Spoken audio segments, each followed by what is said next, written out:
हरि ओम नमो नारायण। जय श्री हरि।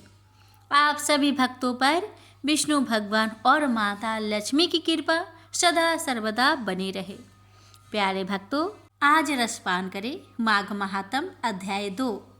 भक्तों, पिछले अध्याय में आपने सुना कि राजा तपस्वी से कहते हैं कि हे महात्मन, आप मुझे माघ स्नान की फल के बारे में विस्तार पूर्वक बतलाइए। राजा के ऐसे वचन सुनकर तपस्वी कहने लगा कि राजन, भगवान सूर्य बहुत शीघ्र उदय होने वाले हैं, इसलिए यह समय हमारे लिए स्नान का है, कथा का नहीं। सो आप स्नान करके अपने घर को जाओ और अपने गुरु श्री वशिष्ठ जी से इस महात्म्य को सुनो। इतना कहकर तपस्वी सरोवर में स्नान के लिए चले गए और राजा भी विधि पूर्वक सरोवर में स्नान करके अपने घर लौटा और रानीवास में जाकर तपस्वी की सब कथा रानी को सुनाई।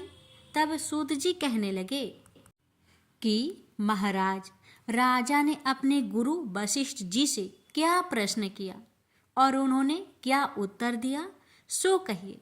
व्यास जी कहने लगे कि हे सुत जी, राजा दिलीप ने रात्रि को सुख से सोकर प्रातः समय ही अपने गुरु वशिष्ठ के पास जाकर उनके चरणों को छूकर प्रणाम करके नम्रता से पूछा कि गुरुजी, आपने आचार, नीति, राज्य, धर्म तथा चारों वर्णों को, चारों आश्रमों की क्रियाओं, दान और उनके व्रत विधान, यज्ञ और उनकी विधियां, वन, उनकी प्रतिष्ठा तथा भगवान विष्णु की आराधना बतलाई है।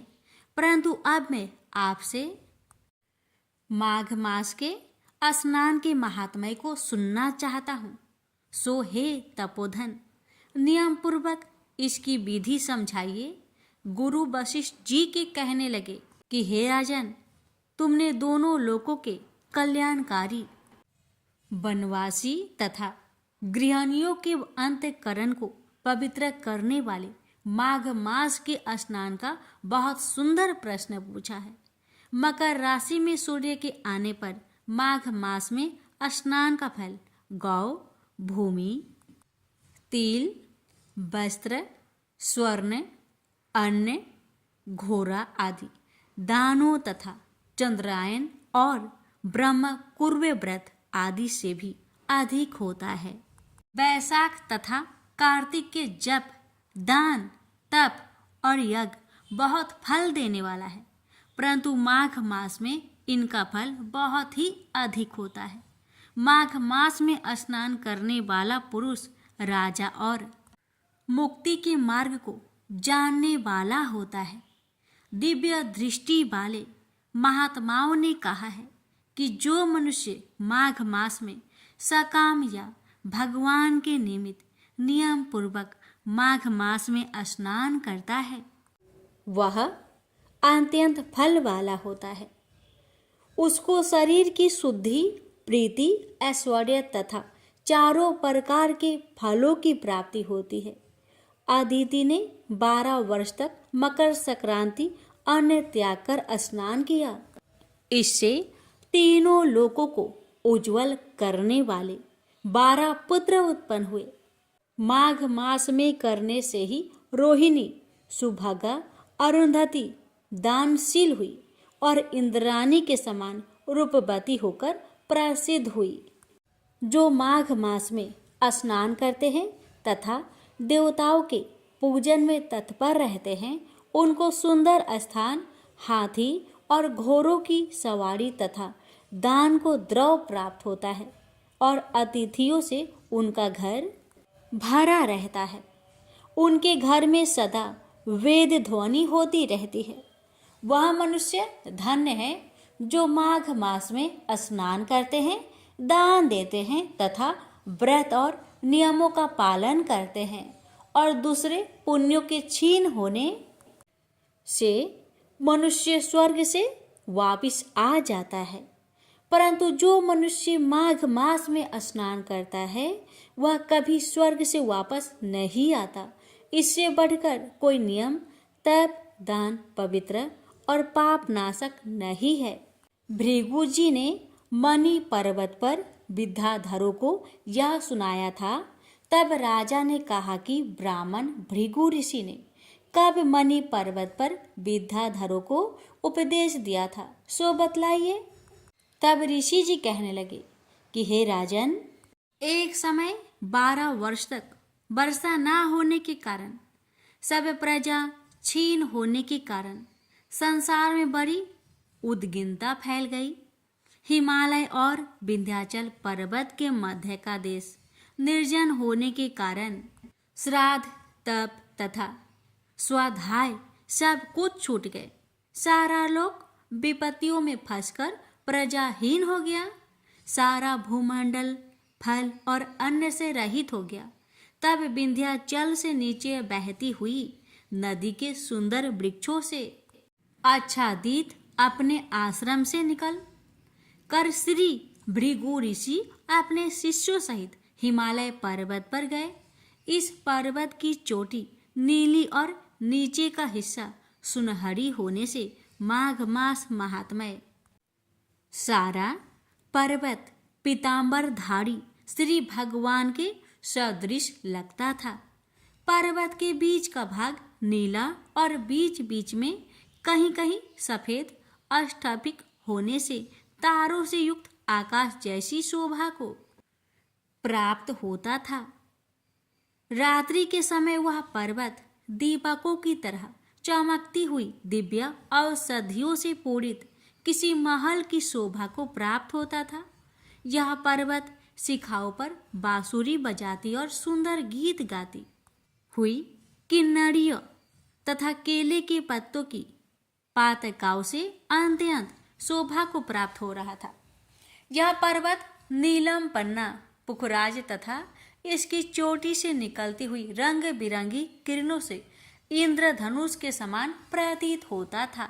स्वर्ण आदि सब धातुओं से तथा चमकते हुए रत्नों से चारों ओर फैली हुई अग्नि ज्वाला के समान शोभ्यमान था। इसकी कंदराओं में काम पीड़ित विद्याधरी अपने पतियों के साथ आकर रमन करती है और गुफाओं में ऐसे ऋषि मुनि जिन्होंने संसार के सब कलेशों को जीत लिया है, रात दिन ब्रह्म का ध्यान करते हैं और कई एक हाथ में रुद्राक्ष की माला लिए हुए शिव की आराधना में लगे हुए हैं। पर्वत के नीचे भागों में जंगली हाथी अपने बच्चों के साथ खेल रहे हैं तथा कस्तूरी वाले रंग बिरंगे मृगों के झुंड इधर उधर भाग रहे हैं। यह पर्वत सदा राजहंस तथा मोरों से भरा रहता है। इसी कारण इसको हेमकूट कहते हैं, जहाँ पर सदैव ही देवता, गुहाक और अप्सरा निवास करते हैं।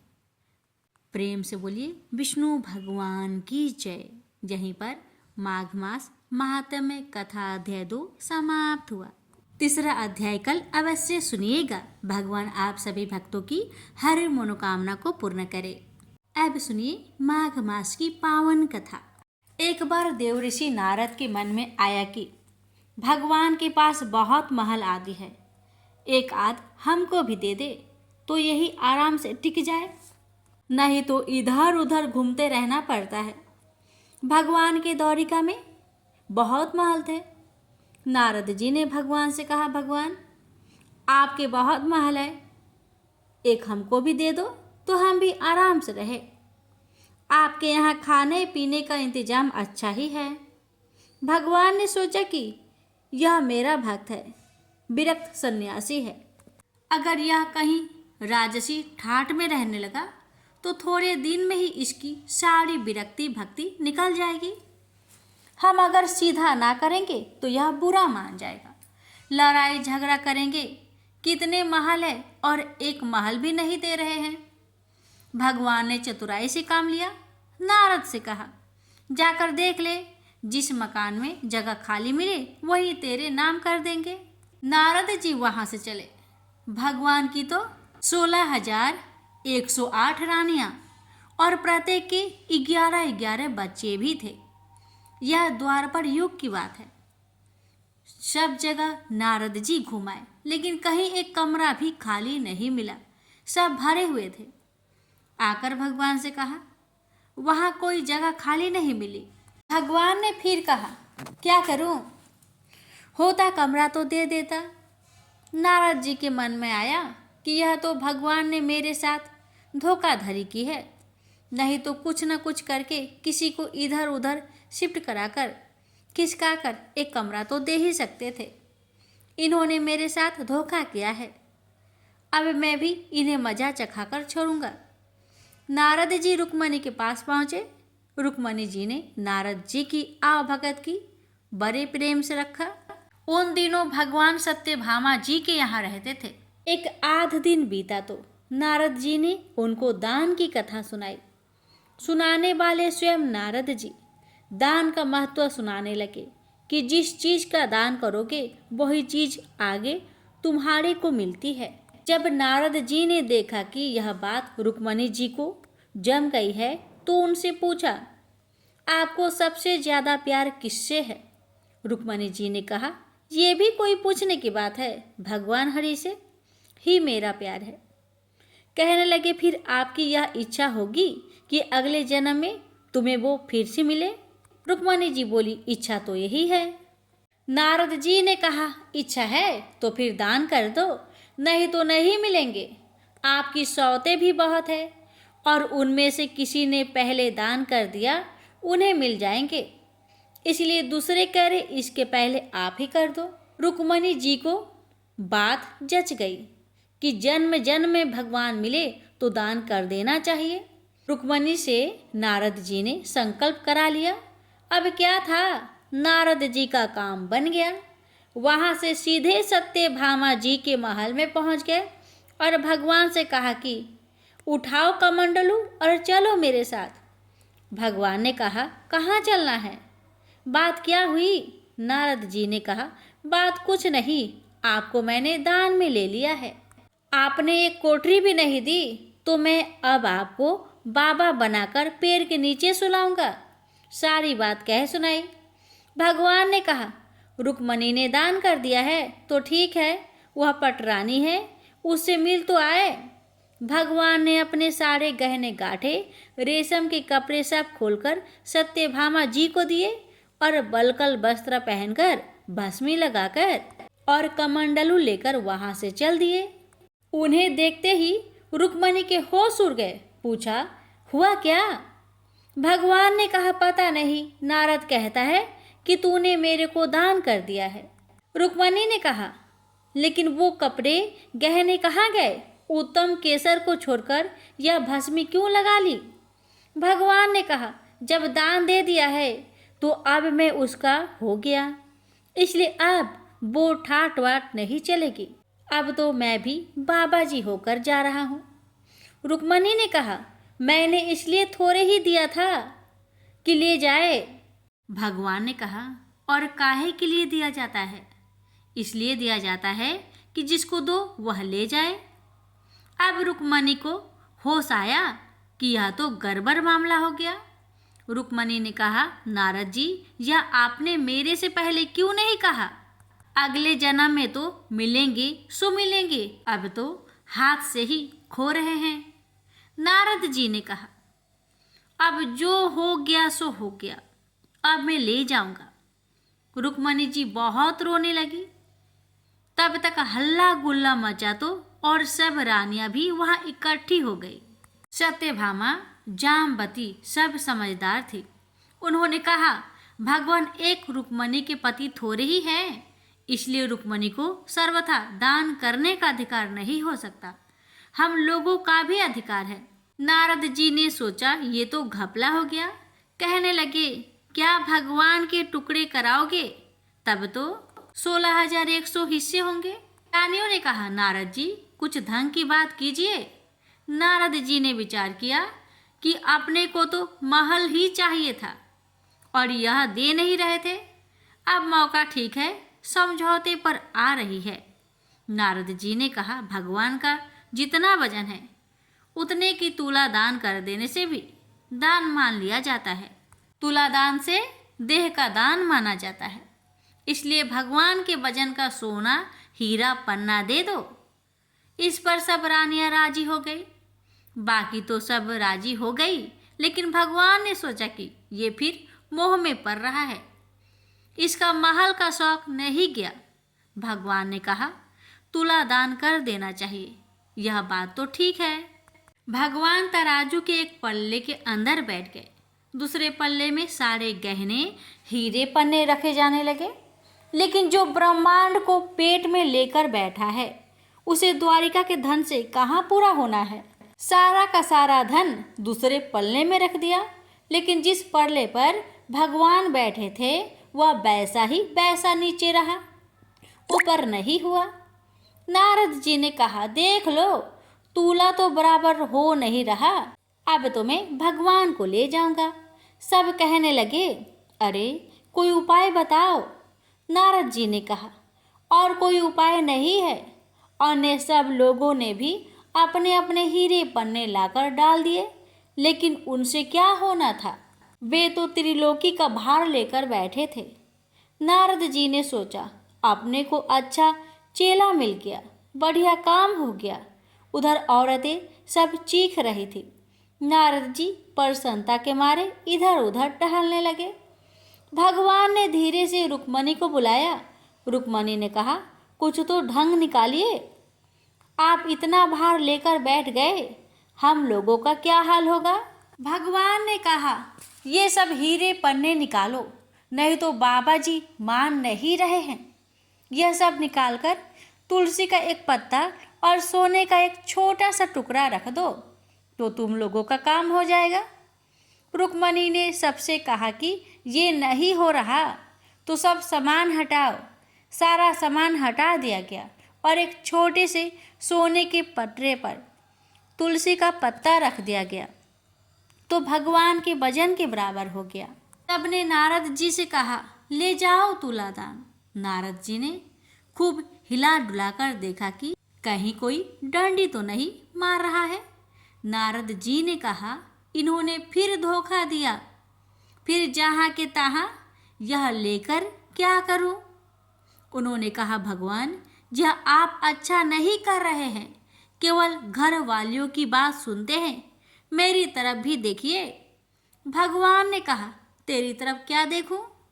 तू सारे संसार के स्वरूप को समझकर भी मोह के रास्ते पर जाना चाहता है, तो तेरी बात में क्या सुनूं? तब नारद जी समझ लिए कि भगवान ने जो किया सो ठीक किया। नारद जी ने कहा, एक बात मेरी मान लीजिए, आपने मुझे हर तरह से नाच अनादि काल से नचाए और मैंने तरह तरह के खेल आपको दिखाए। आप मेरे को ले जाते रहे और मैं खेल करता रहा। अगर आपको मेरा कोई खेल पसंद आ गया हो तो आप राजा की जगह पर और मैं ब्राह्मण हूँ, तो मेरे को कुछ इनाम देना चाहिए। वह इनाम यही चाहता हूँ कि मेरे शौक, मोह, भावना निवृत्त होकर मैं आपके परम धाम में पहुँच जाऊँ। और यदि कहो कि तूने जितने खेल किए सब बेकार है, तो भी आप राजा हैं। जब कोई बार बार खराब खेल करता है तो राजा हुक्म देता है कि इसे निकाल दो। इसी प्रकार यदि मेरा खेल आपको पसंद नहीं आया तो फिर आप कहो कि इसको कभी संसार की नृत्यशाला में नहीं लाना है, तो भी मेरा मुक्ति है। भगवान बड़े प्रसन्न होकर तराजू से उठे और नारद को छाती से लगाया और कहा, तेरी मुक्ति तो निश्चित है। प्रेम से बोलिए श्री कृष्ण भगवान की जय, राधा रानी की जय। भक्तों, अब रसपान करते हैं भागवत गीता पाठ। संजय बोले, हे धृतराष्ट्र। तब श्री कृष्ण की दया युक्त नेत्रों में आंसू भरकर व्याकुल चित अर्जुन से बोले, हे अर्जुन, अनर्थ के सेवन करने योग, अपयश कारक, नरक में गिरने वाला मोह इस समय तुम्हारे मन में कहाँ से आया? तुम कायर मत बनो, यह शोभा नहीं देता। तुम हृदय की दुर्बलता को त्याग कर युद्ध के निमित्त खड़े हो जाओ। अर्जुन ने कहा, हे मधुसूदन, मैं रण में पूज्य भीष्म और द्रोणाचार्य के ऊपर बाण प्रहार कर कैसे युद्ध कर सकता हूँ। इस लोक में महात्मा गुरुजनों को न सताकर भीख मांग भोजन करना उत्तम है, और अर्थ की कामना के लिए गुरुजनों को मारकर उनके रक्त से सने भोगों को भोगूंगा। हम नहीं जानते कि युद्ध में कौन जीतेगा। यदि हम जीत भी लेंगे, लेकिन जिनको मैं मारूंगा उन्हें मारकर मैं तो जीवित रहना भी नहीं चाहता। वही धृतराष्ट्र के पुत्र हमारे सामने प्रस्तुत है। दीनता से मेरी स्वाभाविक वृत्ति नष्ट हो गई है और धर्म के विषय में मेरा चित्त मोहित हो गया है। मैं आपसे पूछता हूँ, जिससे निश्चय करके मेरा भला हो, आप मुझे समझाकर बताइए, क्योंकि मैं आपका शिष्य हूँ और आपकी शरण में हूँ। अतः मुझे ज्ञान शिक्षा दीजिए। मुझे पृथ्वी का निष्कंटक राज्य मिल जाए और देवता का भी आधिपत्य मिल जाए, तो भी ऐसा कोई उपाय नहीं दिखता कि जो मेरी इंद्रियों को दुखाने वाले शोक को दूर करे। हे गोविंद, मैं युद्ध नहीं करूंगा। यह कहकर अर्जुन चुप हो गए। संजय बोले, हे राजन, दोनों सेनाओं के बीच में खिन्न होकर बैठे अर्जुन से भगवान श्री कृष्ण ने ये वचन कहे, हे अर्जुन, जिसके लिए शोक नहीं करना चाहिए तू उसके लिए शोक करता है, और पंडितों के वचन तू कहता है। तो पंडित लोग न मरों का सोच करते हैं और न जीवितों का सोच करते हैं। यह बात असंभव है कि मैं पहले न था, तुम भी न थे, और यह राजा भी न थे, और इसके बाद भी न रहेंगे। जैसे देहधारियों की इस देह का लड़कपन, जवानी, बुढ़ापा ये अवस्था होती है, जैसे ही मृत्यु के बाद दूसरी देह की भी होती है। इसलिए पंडित लोग मोक्ष को प्राप्त नहीं होते। इंद्रियों का सप्तरादि विषयों से संयोग जारा, गर्मी आदि सुख दुख देने वाला है। आने जाने वाले और नाशवान जानकर इन्हें सहन कर। हे नर श्रेष्ठ, सुख दुख को समान मानने वाले जिन वीर पुरुष को यह ब्रह्म पदार्थ कलेश नहीं देते, वह मोक्ष पाने के अधिकारी है। असत का तो अस्तित्व नहीं है और सम का अभाव नहीं है।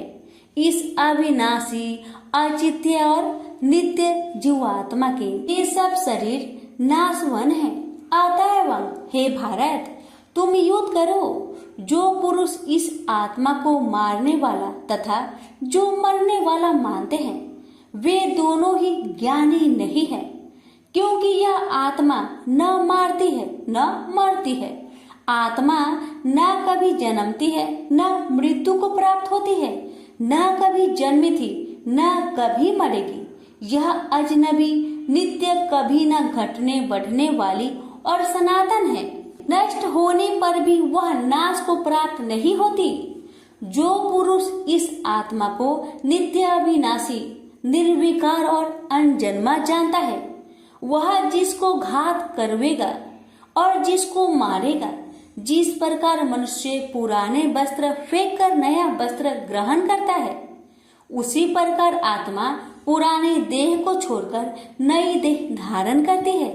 आत्मा को शस्त्र काट नहीं सकते, अग्नि जला नहीं सकती, जल भिगो नहीं सकता, ना भीग या गल सकती है और ना सूख सकती है। यह अविनाशी, सर्वव्यापी, स्थिर, अचल और सनातन है। यह इंद्रियों से जाना नहीं जा सकता। यह कल्पना से भी परे है और इसमें हेर फेर नहीं हो सकता। इसलिए ऐसा जानते हुए तुम्हें शोक करना उचित नहीं है। हे महाबाहो, यदि तुम इस आत्मा को नित्य जन्म लेने वाला मानते हो तो शोक नहीं करना चाहिए, क्योंकि जो जन्मा है उसकी मृत्यु है और जिसकी मृत्यु हुई है उसका जन्म होना निश्चय है। अतः जो बात अनिवार्य है उसके लिए सोच करना व्यर्थ है। जन्म लेने से पहले क्या था किसी को मालूम नहीं। मध्य में कुछ प्रकट होता है, फिर मरने से पीछे क्या होगा कोई नहीं जानता। ऐसी दशा में किसी बात का सोच करना क्या तुमको उचित है? कोई मनुष्य तो इस आत्मा को आश्चर्य से देखता है, आश्चर्यवत मानकर सुनता है, परंतु कोई देख कह व सुनकर भी भली प्रकार नहीं जानता है सबके शरीर में यह क्या आत्मा नित्य अविनाशी है। कारण सब प्राणियों के लिए तुमको सोच करना उचित नहीं, अपने धर्म को भी सोचकर घबराना उचित नहीं है, क्योंकि क्षत्रियो को धर्म पूर्वक युद्ध से बड़ा और कुछ भला करने वाला नहीं है। हे पार्थ, बिना इच्छा के स्वर्ग का द्वार रूप युद्ध तुमको स्वतः प्राप्त हुआ है। ऐसा सुअवसर भाग्यवान क्षत्रिय को ही मिलता है। यदि तुम अपने धर्म के अनुसार इस संग्राम को न करोगे तो अपना धर्म और बड़ाई खो बैठोगे और पाप को प्राप्त होगे। सब लोग सदा तुम्हारी अपकीर्ति करेंगे और प्रतिष्ठा वाले पुरुषों के लिए आप यश का होना मृत्यु से भी बढ़कर है। ये महारथी लोग समझेंगे कि अर्जुन डरकर संग्राम से हट गया, और अब तक जो लोग तुम्हारे पराक्रम की प्रशंसा करते हैं वही अनेक तरह के दुर्वचन कहेंगे। इससे बढ़कर दुख तुमको क्या हो सकता है? यदि युद्ध में नष्ट हो गए तो स्वर्ग के भागी होगे, जीतने पर पृथ्वी के तल पर राज्य करोगे। इसलिए युद्ध के निमित्त दृढ़ प्रतिज्ञा होकर खड़े हो जाओ। सुख दुख, लाभ हानि, जय पराजय, इन सब को समान समझकर युद्ध के लिए तैयार हो जाओ। ऐसा करने से तुम पाप को प्राप्त नहीं होगे। हे पार्थ, यह ज्ञान उपदेश ज्ञान योग के विषय में तुझसे कहा गया है। अब निष्काम कर्म योग के विषय में सुनो। जिस ज्ञान को पाकर कर्म बंधन से तेरी मुक्ति होगी। कर्म योग मार्ग में एक बार प्रारंभ किए कर्म का नाश नहीं होता, और विघ्न पड़ने पर भी शुभ फल तथा इस कर्म का केवल प्रारंभ ही संसार से छुड़ाकर पूर्व ब्रह्म प्राप्त करता है। निश्चय करने वाली बुद्धि इस निष्काम कर्म में एक ही है, और कामना वाले पुरुष की बुद्धि एकाग्र नहीं रहती। हे अर्जुन, अज्ञानी उस पुष्पिता वाणी को ही स्वर्ग सुख से बढ़कर कुछ नहीं समझते। स्वर्ग सुख को ही जो उत्तम पुरुषार्थ समझते हैं, उनको कामनाओं से चित्त व्याकुल होने के कारण निश्चयात्मक बुद्धि से मोक्ष साधना उत्पन्न होती है। कारण कि उनका चित्त भोग आदि में सदैव निमग्न रहता है। जिन मनुष्यों का चित्त इस प्रकार मोह में लिप्त है और जिसकी आसक्ति भोग विलास और ऐश्वर्य में है, ऐसे पुरुषों के अंत कारण में निश्चयात्मक बुद्धि नहीं होती। हे अर्जुन, वेद त्रिगुणात्मक सकाम है, तुम निष्काम हो जाओ। सुख दुख को समान जानकर नित्य क्षेम आदि स्वार्थों में ना पड़कर धीरजवान और आत्मनिष्ठ हो। तुमको केवल कर्म करना चाहिए, तुम्हारे अधिकार में फल नहीं। तुम ना तो फल की अभिलाषा में काम करो और ना निकम्मे ही रहो। फल की आशा त्याग कर कर्म की सफलता असफलता को समान समझकर तुम योगस्थ होकर कर्म करो। फल की इच्छा रखने वाले निष्कृष्ट होते हैं। काम कर्म करने वाला पुरुष ईश्वर कृपा से इसी संसार में सुकृत तथा दुष्कृत इन दोनों का ही त्याग कर देता है। जो सब कर्मों में कल्याणकारक है, कर्म फल को त्याग कर ही बुद्धि युक्त ज्ञानी पुरुष जन्म बंधन से हटकर मोक्ष को पाते हैं। जब तुम्हारी बुद्धि मोह बन के बाहर निकल जाएगी, तब तुम्हारा मन आगे सुनने वाली तथा हुई बातों से विरक्त हो जाएगी। अनेक श्रुति इस मृत्यु के वचन को सुनने से तुम्हारी बुद्धि भ्रमित हो गई है। जिस समय वह निश्चल होकर आत्मा में निश्चल होगी, तभी उनको तत्व ज्ञान प्राप्त होगा। अर्जुन ने पूछा, हे केशव, आत्मा स्वरूप में निश्चल बुद्धि वाला जिसको कहा है, उनके लक्षण क्या है? श्री कृष्ण जी बोले, हे अर्जुन, जो महात्मा पुरुष मन की कामनाओं को त्याग देता है और अपने आप ही से प्रसन्न रहता है, उसको निश्चल बुद्धि वाला कहते हैं। दुख में जिसके मन खेद नहीं होता और सुख में जिसको आसक्त नहीं होती तथा प्रीति भय क्रोध जिसके जाते रहते हैं, वह महात्मा स्थिर बुद्धि वाला मुनि कहलाता है। जो सर्वत्र स्नेह करना है, जो शुभ पदार्थ होने पर हर्ष नहीं करता, अशुभ से अप्रसन्न नहीं होता, उसी को स्थिर बुद्धि जानना चाहिए। और कछुआ जैसे अपने अंगों को सिकोड़ लेता है, उसी तरह जो पुरुष अपनी इंद्रियों को विषय से हटाता है, उनकी बुद्धि स्थिर जाननी चाहिए। हे अर्जुन, मोक्ष प्रयत्न करने वाले विद्वान व्यक्ति को भी प्रबल इंद्रिया बलात् उसके मन को जीत लेती है। इसलिए सब इंद्रियों को विषयों से रोक मेरे अंतर ज्ञान में तत्पर हो जावे। जिसने इंद्रियों को बस में कर लिया है, उसकी बुद्धि निश्चल है। जो पुरुष विषयों के ध्यान में रहता है, उसमें उसकी प्राप्ति हो जाती है। प्राप्ति होने से कामना होती है, इच्छा के पूर्ण न होने से क्रोध से अविवेक होता है, अविवेक से स्मरण शक्ति नष्ट हो जाती है, स्मरण शक्ति के नष्ट होने से बुद्धि क्षय हो जाती है। जिसकी बुद्धि का नाश हुआ वह विनाश को प्राप्त होता है। जो पुरुष राग देश से रहित होकर इंद्रियों के विषय सुख का अनुभव करता है और अपने मन को बस में रखता है, वह शांति को प्राप्त होता है। शांति मिलने पर सब दुखों का नाश होता है। प्रसन्न चित्त वाले की बुद्धि तुरंत निश्चल हो जाती है। जो पुरुष योग युक्त नहीं है, उनको निश्चल बुद्धि उत्पन्न नहीं होती। भावना के न होने से शांति प्राप्त नहीं होती। शांत को सुख कहाँ से मिलेगा? इस कारण हे महाबाहो, जिसने इंद्रियों को विषय से सर्वथा रोक रखा है, उसी की बुद्धि स्थिर है। जब सब प्राणियों की रात होती है, उसमें संयमी जागता रहता है और प्राणी मात्र जिस समय जागते हैं, मुनि जनों की वह रात्रि है। जल से भरे पूर्ण समुद्र में जल भरने पर भी वह अपनी मर्यादा पर ही रहता है।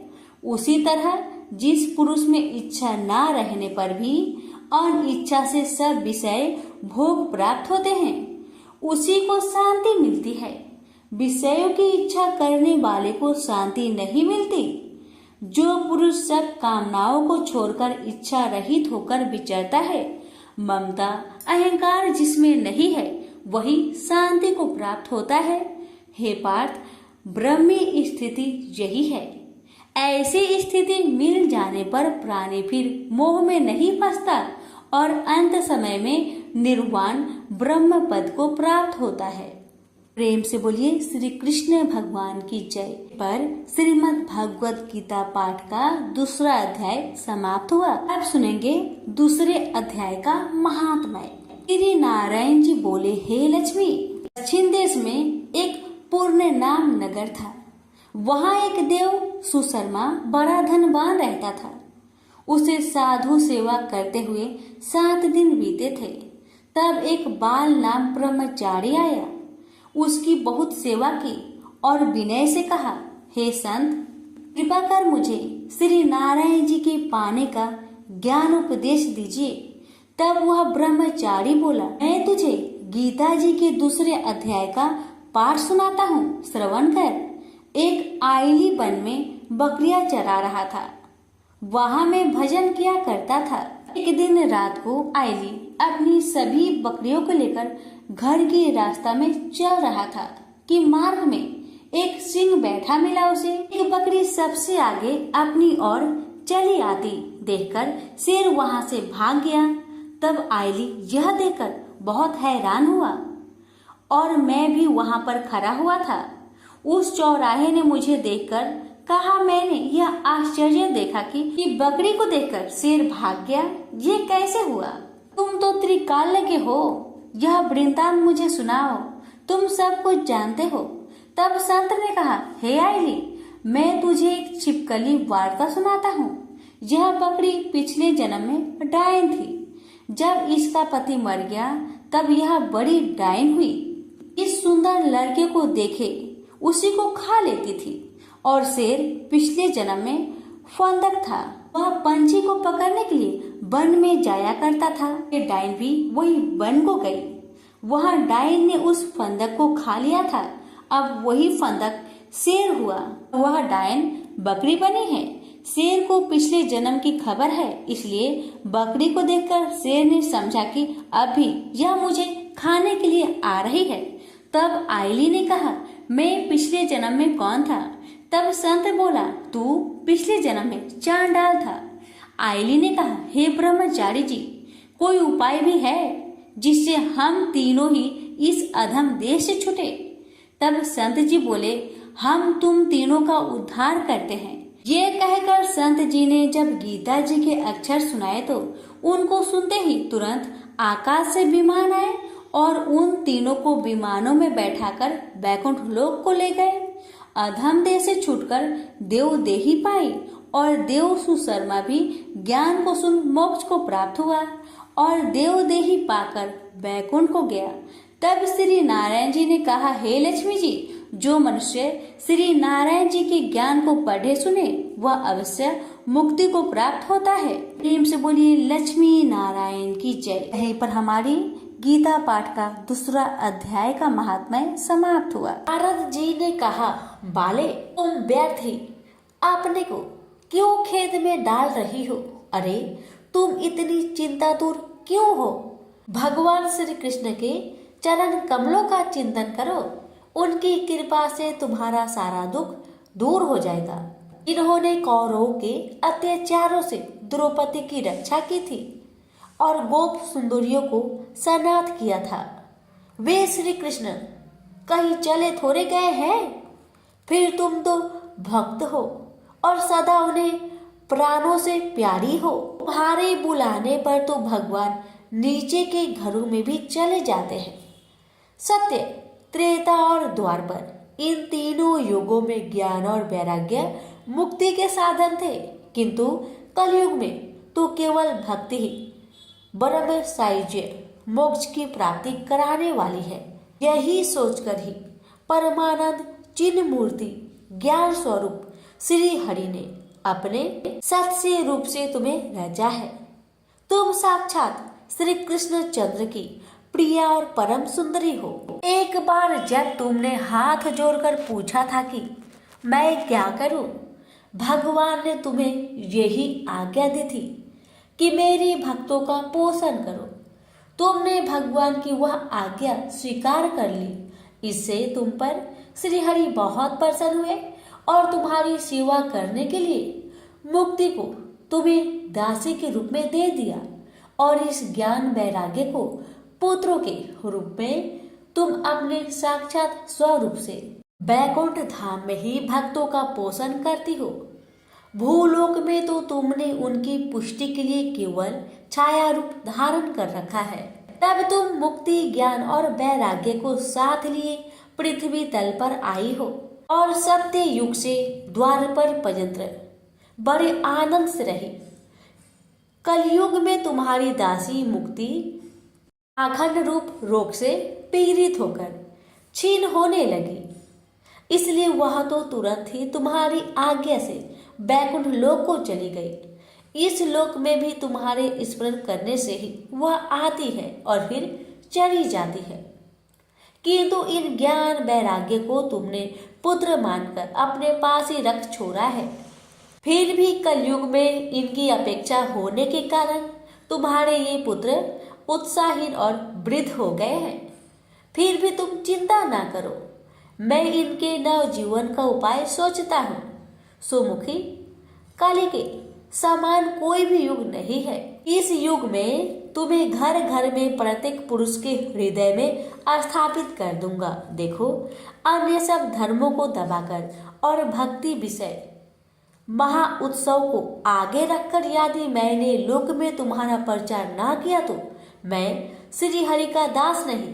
इस कलयुग में जो जीव तुमसे युक्त होंगे वे पापी होने पर भी बेखटके भगवान श्री कृष्ण के अभय धाम को प्राप्त होंगे, जिनके हृदय में निरंतर प्रेम रूपनी भक्ति निवास करती है। वे सुदंत कारण पुरुष स्वप्न में भी यमराज को नहीं देखते, जिनके हृदय में भक्ति महारानी का निवास है।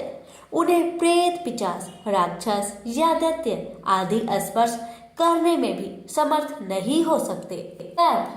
वेद, ध्यान, ज्ञान और कर्म आदि किसी भी साधन से भगवान बस में नहीं किए जा सकते। वे केवल भक्ति से ही वशीभूत होते हैं। इसमें श्री गोपी जन प्रमाण है। मनुष्यों का सहस्त्र जन्म पुण्य प्रताप से भक्ति में अनुराग होता है।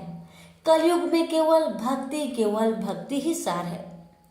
भक्ति से तो साक्षात श्री कृष्णचंद्र सामने उपस्थित हो जाते हैं। जो लोग भक्ति से द्रोह करते हैं वे तीनों लोकों में दुख ही दुख पाते हैं। पूर्व काल में भक्त का तिरस्कार करने वाले दुर्वासा ऋषि को बड़ा कष्ट उठाना पड़ा था। बस व्रत, तीर्थ, योग, यज्ञ और ज्ञान चर्चा आदि बहुत से साधनों की कोई आवश्यकता नहीं है।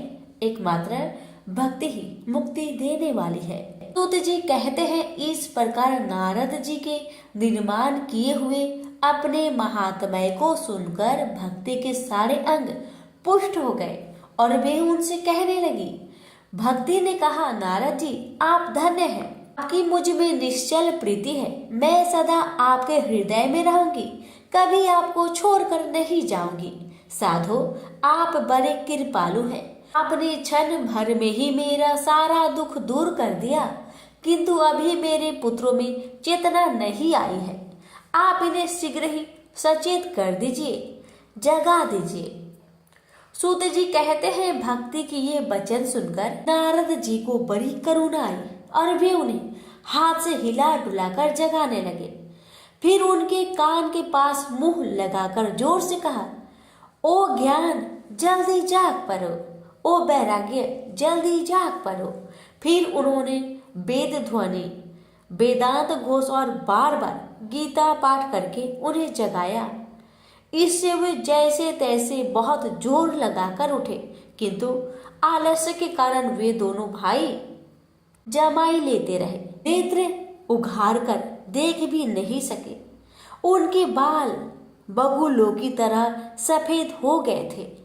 उनके अंग प्राय सूखे काठ के समान निस्तेज और कठोर हो गए थे। इस प्रकार भूख प्यास के मारे अत्यंत दुर्बल होने के कारण उन्हें फिर सोते देख नारद जी को बड़ी चिंता हुई और वे सोचने लगे, अब मुझे क्या करने चाहिए।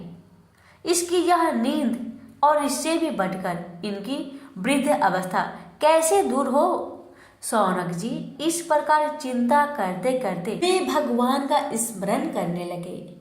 उसी समय यह आकाशवाणी हुई कि मुने खेद मत करो, तुम्हारा यह उद्योग निसंदेह सफल होगा। ऋषि, इसके लिए तुम एक सत्कर्म करो।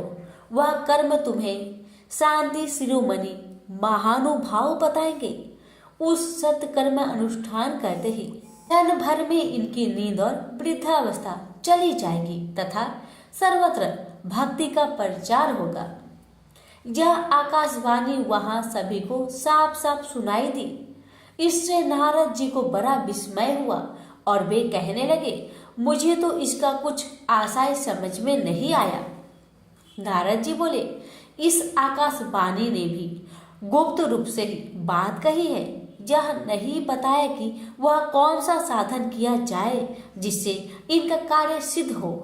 वे संत न जाने कहाँ मिलेंगे और किस प्रकार उस साधन को बताएंगे। अब आकाशवाणी ने जो कुछ सुना उसके अनुसार मुझे क्या करना चाहिए। सूत जी कहते हैं, शौनक जी अब ज्ञान वैराग्य दोनों को ही छोड़कर नारद मुनि वहां से चल पड़े और प्रत्येक तीर्थों में जा जाकर मार्ग में मिलने वाले मुनीश्वरों से वह साधन पूछने लगे। उनकी उस बात को सुनते तो सब थे, किंतु उसके विषय में कोई भी निश्चित उत्तर नहीं दे पाता।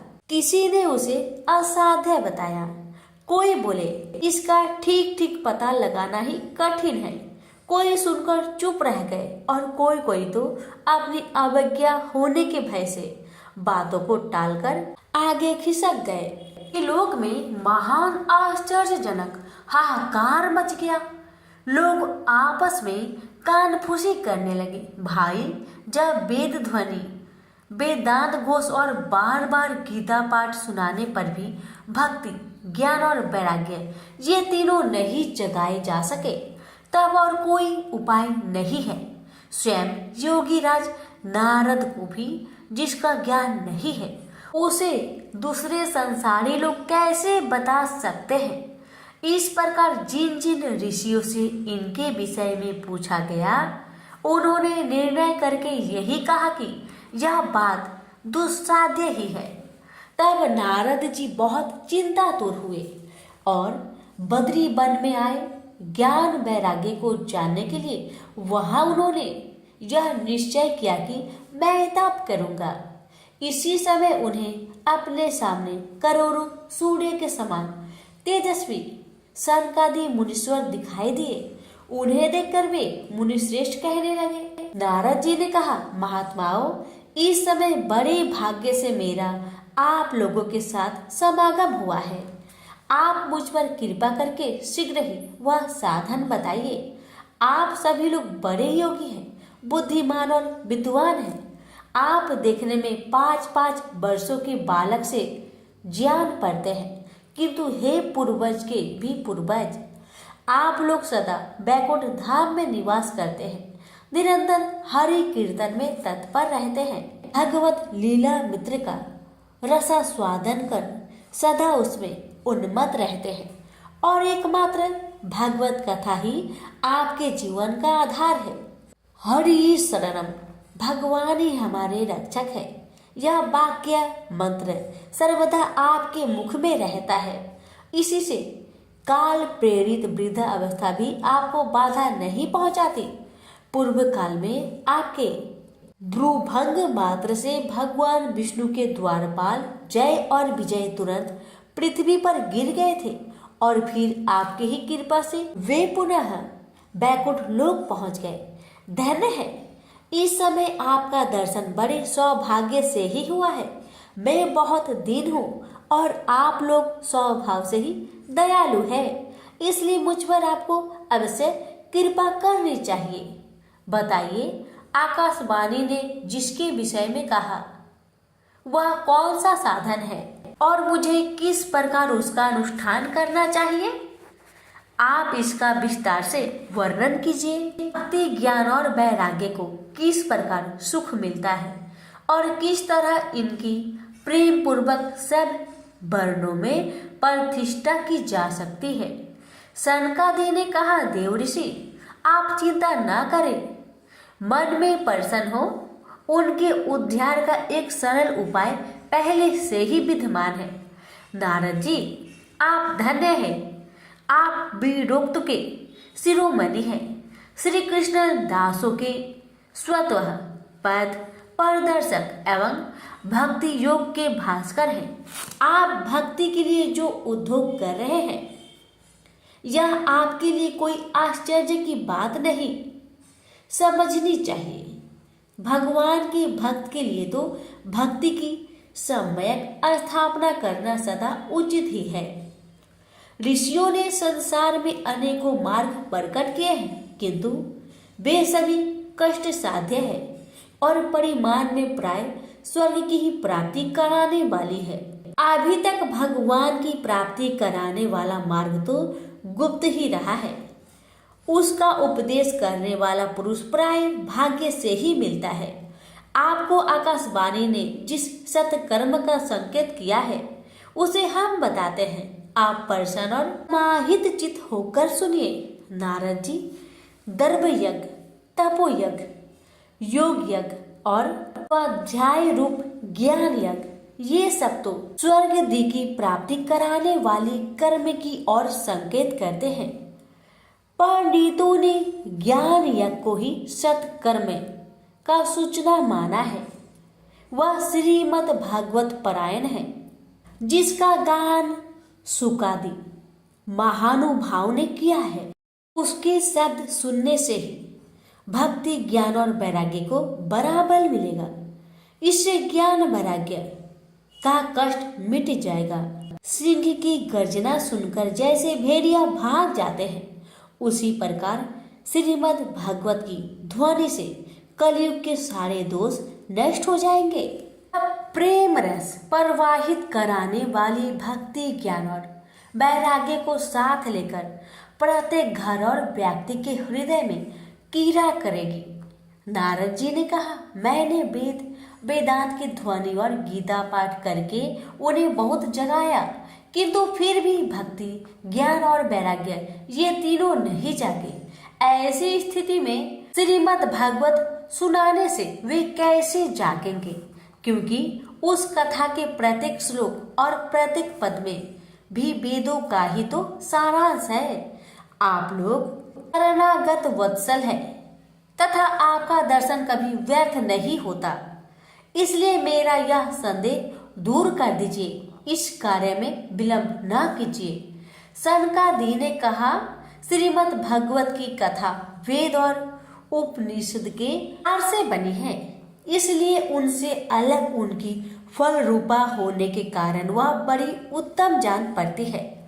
जिस प्रकार रस वृक्ष की जड़ से लेकर शाखा पर्यंत रहता है, किंतु इस स्थिति में उसका अवसादन नहीं किया जा सकता, वही जब अलग होकर फल के रूप में आ जाता है तब संसार में सभी को प्रिय लगने लगता है। दूध में घी रहता ही है, किंतु उस समय उसका अलग स्वाद नहीं मिलता, वही जब उससे अलग हो जाता है तब देवताओं के लिए भी स्वाद वर्धक हो जाता है। खांड ईख के और छोर और बीच में भी व्याप्त रहती है, तथापि अलग होने पर उसकी कुछ और ही मिठास होती है। ऐसी ही यह भागवत की कथा है। यह भागवत पुराण वेदों के समान है। श्री व्यास देव ने इसे भक्ति, ज्ञान और वैराग्य की स्थापना के लिए प्रकाशित किया है। पूर्व काल में जिस समय वेद वेदांत के परगामी और गीता की भी रचना करने वाले भगवान व्यासदेव खिन्न होकर ज्ञान समुद्र में गोते खा रहे थे, उस समय आपने ही उन्हें 4 श्लोक में इसका उपदेश दिया था। उसे सुनते ही उनकी सारी चिंता दूर हो गई थी।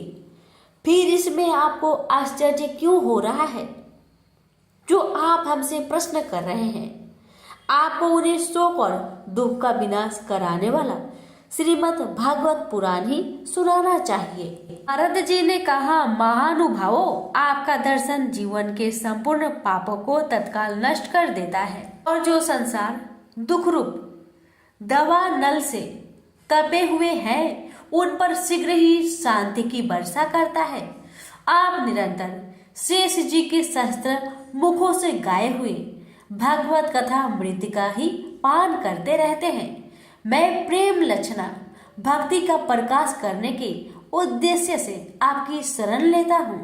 जब अनेकों जन्म के संचित पुण्य पूंजिका उदय होने से मनुष्य को सत्संग मिलता है, तब वह उसके अज्ञान जनित मोह और मद रूप अंधकार का नाश करके विवेक उदय होता है। प्रेम से बोलिए श्री कृष्ण भगवान की जय। लापसी तपसी की कथा। एक लापसी था, एक तपसी था। तपसी हमेशा भगवान की तपस्या में लीन रहता था। लापसी रोजाना 1.25 सेर की लापसी बनाकर भगवान का भोग लगाकर जीम लेता था। एक दिन दोनों लड़ने लगे। लापसी बोला, मैं रोज भगवान की तपस्या करता हूँ, इसलिए मैं बड़ा हूँ। लापसी बोला कि मैं रोज भगवान को 1.25 सेर लापसी का भोग लगाता हूँ, इसलिए मैं बड़ा हूँ। नारद जी वहाँ से गुजर रहे थे। दोनों को लड़ता देखकर उनसे पूछा कि क्यों तुम लड़ रहे हो? लापसी ने खुद को बड़ा होने का कारण बताया और तपसी ने अपना कारण बताया। नारद जी बोले, तुम्हारा फैसला मैं कर दूंगा। दूसरे दिन लापसी और तपसी नहाकर अपनी रोज की भक्ति करने आए तो नारद जी ने छुपकर 1.25 करोड़ की एक अंगूठी उन दोनों के आगे रख दी। तपसी की नजर जब अंगूठी पर पड़ी तो उसने चुपचाप अंगूठी उठाकर अपने नीचे दबा ली। लापसी की नजर अंगूठी पर पड़ी, लेकिन उसने ध्यान नहीं दिया, भगवान को भोग लगाकर लापसी खाने लगा। नारद जी सामने आए तो दोनों ने पूछा कि कौन बड़ा। तो नारद जी ने तपसी को खड़ा होने को कहा। वो खड़ा हुआ तो उसके नीचे दबी अंगूठी दिखाई पड़ी। नारद जी ने तपसी से कहा, तपस्या करने के बाद भी तुम्हारी चोरी करने की आदत नहीं गई, इसलिए लापसी बना है और तुम्हें तुम्हारी तपस्या का कोई भी फल नहीं मिलेगा। तपसी शर्मिंदा होकर माफी मांगने लगा। उसने नारद जी से पूछा, मुझे मेरी तपस्या का फल कैसे मिलेगा? नारद जी ने कहा, यदि कोई गाय और कुत्ते की रोटी नहीं बनाएगा तो फल तुझे मिलेगा। यदि कोई ब्राह्मण को भोजन करवाकर दक्षिणा नहीं देगा तो फल तुझे मिलेगा।